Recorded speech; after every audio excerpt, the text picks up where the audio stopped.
قرآن فرما رہا ہے کہ انما یأکلون فی بطونہم نارا، یہ جو مال کھا رہے ہیں یتیم کا ظالمانہ طریقے سے ناجائز طور پر، یہ لوگ اصل میں اپنے شکم میں، اپنے پیٹ میں آتش کو بھر رہے ہیں۔ یعنی وہ مال، ممکن ہے آپ ایک یتیم کا مال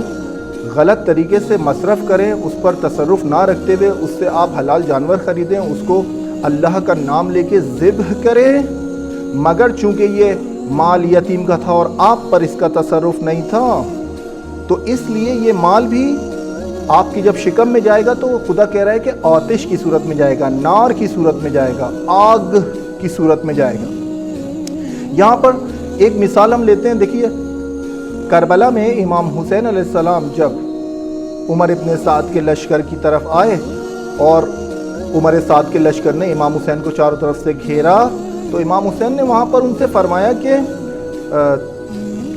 میں تمہیں سمجھانا چاہ رہا ہوں کچھ باتیں، مگر تم میری باتوں کو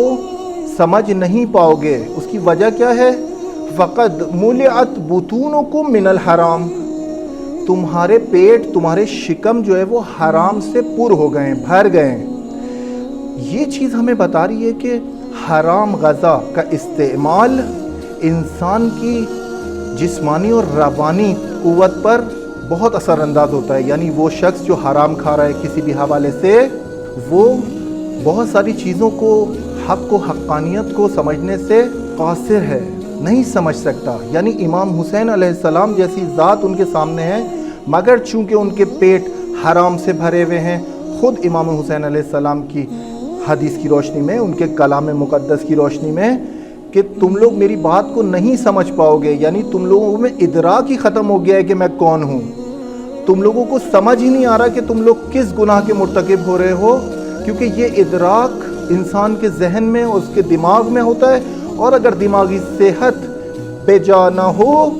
تو پھر یہ کام انجام پاتا ہے کہ شکم میں حرام ہے اور اس کے اثرات انسان کے دماغ پر ہوتے ہیں، اور وہ دماغ سے تصمیم لیتا ہے، فیصلہ کرتا ہے کہ ولی خدا کو یا امام معصوم کو قتل کر دے۔